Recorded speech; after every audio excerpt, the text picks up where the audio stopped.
I was wrong about Vegeta. Kinda, in a way. Some of you might be wondering what the hell I'm talking about, and some of you might know exactly what I'm referring to. Sometime last year I made a video about Vegeta and how Dragon Ball Super handles his writing. And looking back on it, I don't really agree with it anymore. There are some things that I think are still valid, but I went back and read Super again and watched Super again, and it was making me realize a few things.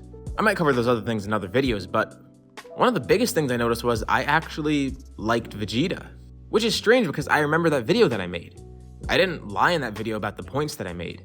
That's actually how I felt at the time. But looking back on it, I decided now I'm gonna make an off-the-cuff video explaining why I actually like Vegeta. And in case you couldn't already tell, this is also gonna be an opinionated video. I'm not gonna try to be objective about Vegeta and say you're supposed to like him. If you don't like him, that's fine. I used to not. I'm just gonna explain why I started warming up to him, at least Dragon Ball Super Vegeta. Remember, this is only talking about him, not Dragon Ball Z or even GT.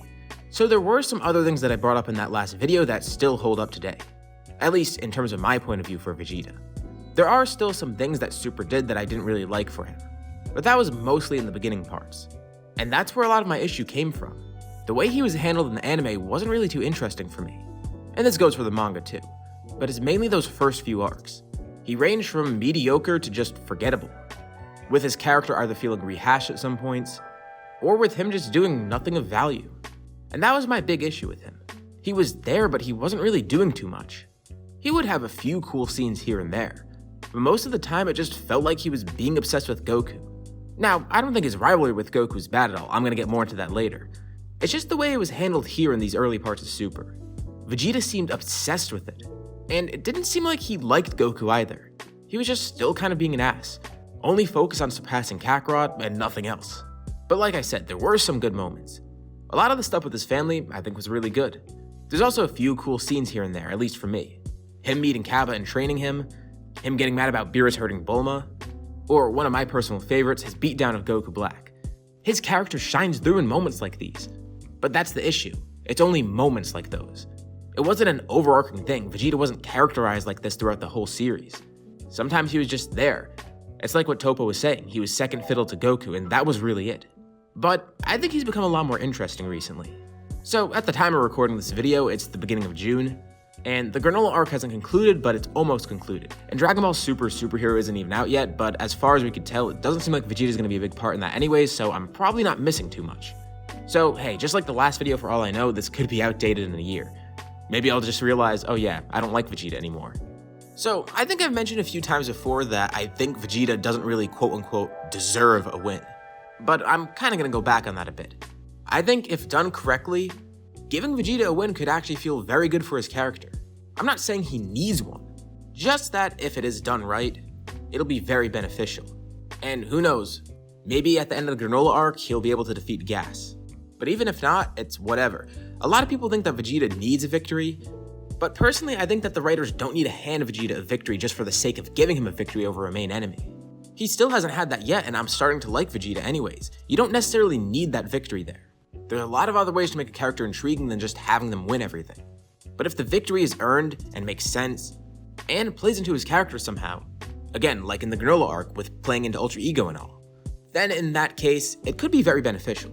So what's made me change my mind? Well, as I did mention, the first few arcs of Super, it didn't really interest me too much. Yeah, there's good Vegeta moments here and there, and also some bad moments, but here I'm focusing on the good. And I think one of the first arcs that he really starts to shine through is the Moro arc. I remember this was a big debate, especially on Twitter, where people were saying Vegeta was just digressing. He shouldn't be caring about the Namekians that he killed. People say he already got over the guilt, but I don't think it's that simplistic.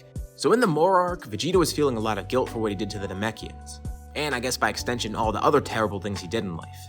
And it's perfectly rational for him to feel that way. In Vegeta's former life, he was slaughtering probably thousands, maybe even millions of people. All the planets he pillaged or blew up completely. Just because he's become good, and just because he's been considered good in the Buu saga, that doesn't mean Vegeta's gonna overcome that guilt right away. Even if we know that Vegeta is a good guy, it doesn't mean he can't lament on his past, especially one like that. Honestly, I think it would be weird if Vegeta just forgot that guilt. Especially when confronted by the Namekians, it definitely would come up. It feels like a natural progression of his character. Once he goes back to Namek and sees them again, it brings up memories of what he did beforehand. And I think it's a pretty nice aspect of his character, that guilt that he felt, that remorse. Of course, he knows he can never make up for the damage that he did back then. And even if he is objectively a good guy now, it's still reasonable to think that his mistakes might not be going away, with him even saying that he's hellbound. Also in the Moro arc, we started seeing Vegeta do more of his own stuff. A lot of Super just had him doing the things that Goku did, getting Super Saiyan Blue. In order to give him his own version of Blue Kaioken, basically, he gets Blue Evolution, which doesn't make sense at all. And I think you guys know my opinion on that form. I do not like it. I think it's kind of pointless. It's literally just there for a power-up. But I'm digressing. This arc actually is the start of Vegeta doing more of his own unique thing. Going to Yardrat and learning Spirit Vision. It's a pretty unique idea. Maybe we'll see it again in the future, maybe we won't. But the point is, Vegeta was working around things without just using brute strength. We know Vegeta is a smart tactician, and this is a great way to show it, him learning techniques to fight, rather than just getting a new ass-pull form.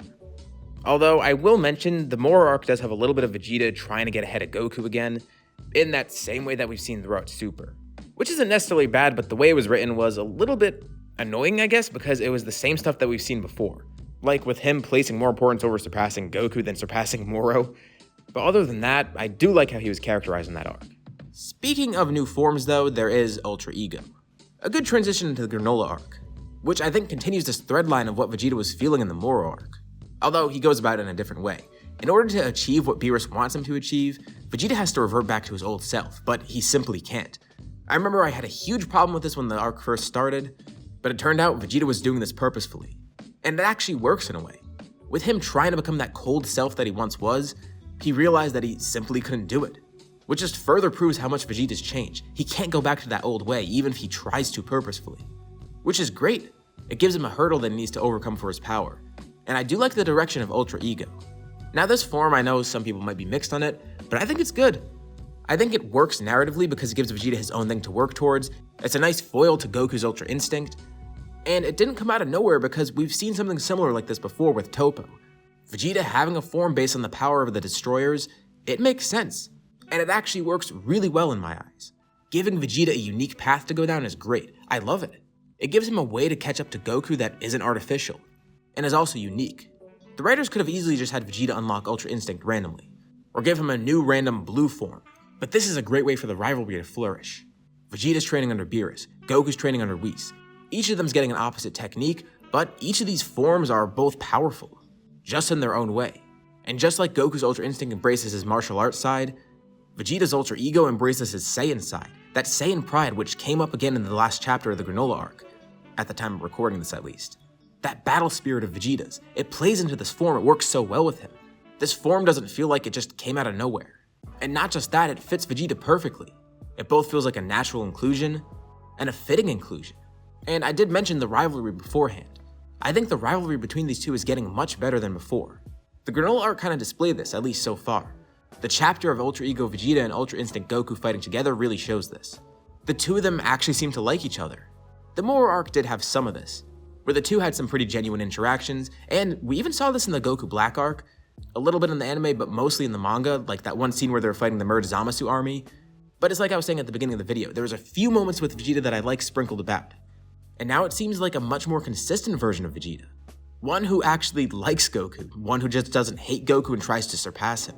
Because that's kind of what it felt like before. Now though, it feels like a mutually beneficial relationship, one that they both enjoy. The two actually have fun being rivals, each trying to surpass the other in their own way, and also learning to fight together.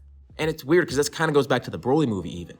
Like, we've seen Goku and Vegeta fight together before. It happened in the Tournament of Power, it happened in other arcs too, but I think Vegeta learning to actually fight alongside Goku is a huge thing.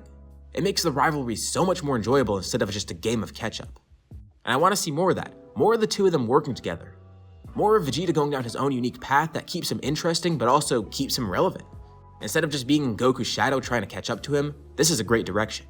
His power is flourishing, his rivalry is flourishing, and of course, his family life is flourishing.